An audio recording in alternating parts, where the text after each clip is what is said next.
Hey, Arsenal fans.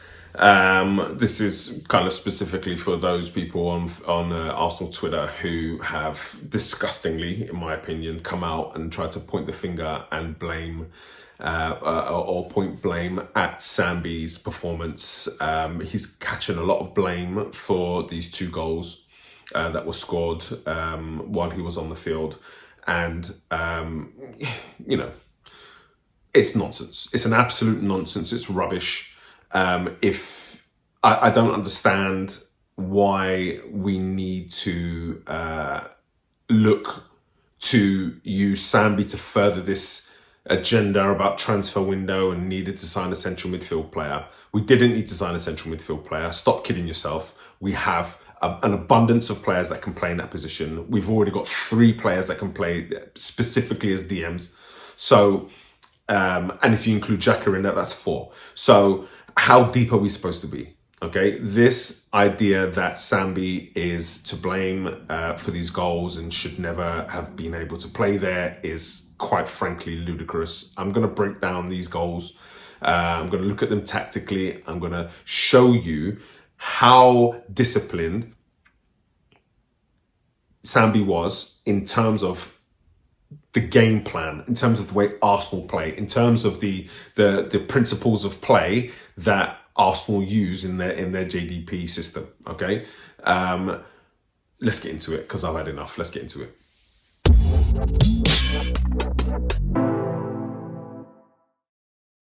Hey, so look, here you'll see Arsenal have done a great job of pressing the ball and forcing the ball back into the goalkeeper. Okay, when De Gea receives it, Arsenal are in their 4-4-2. You can see Gabriel is pressing Varane. So at this point here, you can see that Odegaard here is starting to make his move to press and trigger a high press. You then have Sambi here, who is in the space, preventing the through pass from here through into their forwards. We don't want any easy passes that will break lines, especially if he's allowed to play this pass into this space here. It's taken 1, 2, 3, 4, 5, 6 Arsenal players out with one pass. We don't want that. So Sambi is going to just sit in the space, prevent that pass in there. Everywhere else you can see we're starting to go man for man. So man for man here, man for man here. Eriksen pulls off his player. If Sambi goes with him, it's an open lane into the forwards, breaking 6 players, taking 6 players out of the game. So Sambi, this idea that Sambi doesn't know how to be defensively disciplined is an absolute load of rubbish. Okay, he could easily track this player because Odegaard has told him we're going for a high press, but he doesn't. He recognizes the situation, sits in the space, protects the space. You can see again. So now the ball goes wide, and you can see again, Sambi, instead of going to Eriksen and pressing Eriksen immediately, is standing in a space where the ball can't be played inside. Okay, we've got this pass around the corner here into Sancho's feet, but that's a difficult pass, especially as the left back Malacia is facing his own goal. So it's well defended there. Sambi preventing any switches of play, preventing any passes into the center of the midfield here. Okay, again, this is important. What we can see though, again, is we've gone man for man here. Man for man here. You can see Gabriel here is tight to Saliba just in case they drop the ball over the top.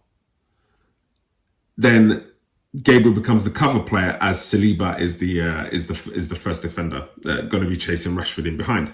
So defensively set up. Here's the problem. Martinelli here is worrying about the switch and is occupied by the fullback, whereas he should be tucking inside here. If he's not going to tuck inside here, then we need to think about Zinchenko coming inside. But Zinchenko is already occupied out here by Anthony. So what should be happening is he should be starting to come inside and be a little bit more narrow. Again, you can see here, Sambi blocking that inside lane, and you can see that he's given up roughly 10 yards between he and Ericsson. Okay, so what we're saying is he receives this ball and plays almost immediately, and we're saying that Sambi should be able to close up 10 yards in what is less than a second. So watch when Ericsson receives the ball and how quickly he plays. So we're saying that he should have made up 10 yards. He got to about 8 yards of the way. Yes, he's closed him very, very quickly. The problem here is Fernandez is open. All Martinelli has to do is stand in the lane, and that pass isn't possible. We force them to then go square, and that keeps them from penetrating. Again, you can see man for man here, man for man here, man for man here, man for man here. He's the only player that doesn't have a man, and that's because over here they've created a 2v1 on Zinchenko because Gabriel's going to cross. Okay, if Gabriel comes tighter to Fernandez, then you leave Saliba 1v1 with Rashford. Okay, so we need Martinelli just coming into here to prevent this through passing here. Just close the lane. That's it. Doesn't do that. And you can see as soon as the ball breaks this line here, Martinelli is then scrambling to get back in. Okay. Now you can see the ball has broken our midfield four. Obviously, Sambi stepped out to press Ericsson. So we've got 1, 2, 3 left. That's our midfield four, which should be compact. But Martinelli wasn't compact. Now the ball's broken this line, and you can see Martinelli's going to go into a full sprint. Okay. At this point as well, we can have Gabriel go press the ball and stay with the man rather than lunging in. So there's an error on his part. Or we can just look to delay and see there isn't pressure on the ball. We can drop off and reduce the spacing behind us, which keeps us 4 against 4 and allows Martinelli a chance to get back in and help with the defending. So in this situation now, we're already becoming a 5 against 4 in our favour. Gabriel does not have to lunge in on this ball right now. Gabriel should just stand on his feet. Gabriel should just stick with Fernandez, force Fernandez into a wide area because positionally he's set up for it already. Force him into a wide area, make him play to Rashford. Rashford will try to run in behind, but defensively this 1v1 here, we're set. We've got Ben White, who's on the inside of Sancho, who can cut any passes into this space out. So what will have to happen here is Sancho will pull wide, Fernandez plays into his feet, and then it's a 1v1 with him and Ben White. This is the real error here. Martinelli first, not cutting that line and being compact to the next central midfielder, which is his side central midfielder, the left-sided central midfielder. But then Gabriel diving in here.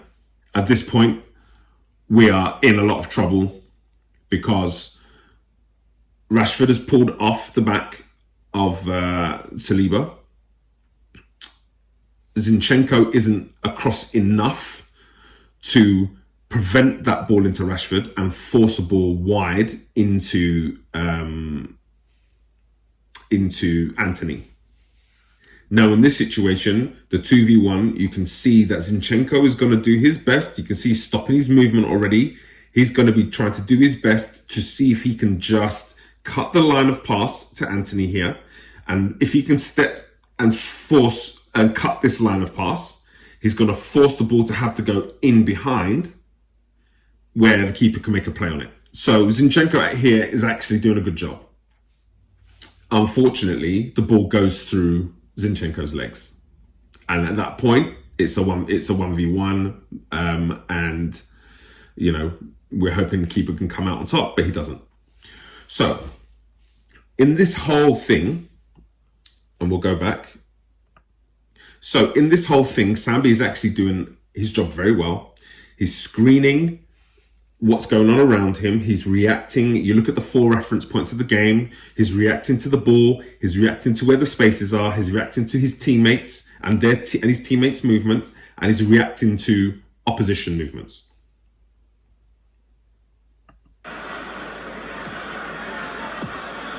You can see he's pressing when he needs to because the team has said that they want to do a high press. Away from Gabriel. Here's Sancho. And then a couple of mistakes well capitalised by Man United. If I'm honest, I would probably say that Ramsdale overshoots his position slightly and gets too close to the near post, which opens up a lot of the backside of the goal. So, those are the errors. In this, to suggest that Sambi has done anything wrong in the build-up to this goal is ludicrous. This is pure agenda. This is people basically just trying to make a case for why Arsenal should have gone out and got a defensive midfielder. This is just agenda-driven nonsense, in my opinion. So when we look at the build-up to the second goal, because there's also some blame of him on second goal because he gives the ball away. I mean, we talk about Partey, progressing the ball. When El Neni plays, we say he doesn't play forward enough. He doesn't play forward enough. So when we have Partey, the big reason why he needs to play is because he can play forward. And then when we play El Neni, it's El Neni doesn't play forward enough. And now we're saying Sambi shouldn't play forward. Sambi's made a number of forward passes in this game that have been absolutely fine. So to think that he shouldn't be playing a forward pass is quite ridiculous. The second thing here is he's being criticised for being out of position. Now, just watch this. When Sambi receives this ball, okay, you can see there's a huge hole of space in here that we want to try to get somebody into, because that's where we're going to be able to kind of be dangerous, and we can look at, through balls, that kind of area of the field where so many goals come from. Just Man United's goal just now came from, a through pass from that same space. So here you're going to see Zinchenko. Zinchenko is going to come from his left half space area and come into this central area. Yes, a small positional rotation. Now, I guess what people are trying to say is, where Zinchenko comes into his zone, Sambi should not then go and take up that left half space zone, which, frankly, is stupidity. Our game is based on rotation. Okay, so Sambi given that ball, then seeing Zinchenko's come into his space is doing his job by moving into Zinchenko's space that he's just vacated. You'll also see that the pass back into him is very close to Ronaldo, who almost gets a toe on it. And that basically then forces Sambi into taking evasive action and taking the ball away from, the forward area where he wants to pass, and forces him into a much wider position as he runs away from the pressure of Ronaldo. If Zinchenko gives him a better pass into a bit more space, he maybe can cut across Ronaldo and can actually look to drive forward. Now, at this point here, you can see that there's a pass into that pocket of space here for Gabriel, who's in between 3 players. The pass misses him by a whisker. Literally by a whisker. You can see the trajectory of the ball. You can see the foot placement of Gabriel there. The ball has absolutely just missed. Yeah, it's not on target, but it's not like he's absolutely just shanked it and given it away. Okay, this is a pass that if, for example, Gabriel slides into, he can then push that ball onto Martinelli. Now we're going into our transition. So you can see here, Rashford by himself. You can see here, Fernandez is the wrong side of Zinchenko. Remember, Zinchenko came inside and now is playing as the 6. Now, at this point, Zinchenko has done a good job of moving into the space to prevent any early through passes. We then see that what I think is Granit Xhaka comes across to also occupy that passing lane. And Zinchenko here literally has his head turned to come and pick up Fernandez. You can see here as well that Odegaard is going to start to press Eriksen, but Eriksen is already looking at what he wants to do for the ball. Okay? This is all happening within a second, maybe 2 seconds of Sambi giving the ball away. Zinchenko doesn't react quickly enough. We can see Odegaard gets to Eriksen too late. First time pass from Eriksen around the corner. And at this point, we can see that Fernandez is goal side of Zinchenko. So Zinchenko cannot be effective in this. If there is no pressure on the ball, the defensive line has to drop. Any pass that comes into this space here, in between here, Ben White wins or Saliba wins. So the only place this pass can go is away from Ben White and into this space where there's a bit more open space. In the end, the ball is perfect. Let's just give the guy his flowers. The ball is perfect. The angle on the pass is perfect. Any more of an angle on that pass, Gabriel's going to be able to make a play on that ball and intercept it. Okay, it's an excellent pass. And at this point, it's just about seeing who can recover quickly enough to get him. So again, in this play, in this period of play, you'll see that when Sambi picks up the ball, it's coming in a second. When Sambi picks up the ball here, Zinchenko then comes into his space, so he rotates. Now it's up for Zinchenko to be defensively switched on and know where his mark is. You can see he starts to close the lane, doesn't react quickly enough. Now the ball's past him, and then it's an excellent through ball, and then speed. So again, where in this is Sambi's fault? For giving a ball away? Come on, everybody gives a ball away. This will not go down as an error on Sambi's part. So all of you people that are out there blaming Sambi for goals, he wasn't on the field for the third one, so no need to take a look at that. But all of you that are blaming Sambi for these goals are being ridiculous, quite frankly. You're using this to scapegoat Sambi, to point to an agenda on the transfer deadline day. If we bought Douglas Luiz, you're telling me this wouldn't have happened? Come on. It's ridiculous. Quite frankly, it's ridiculous. Stop it now. Stop it now.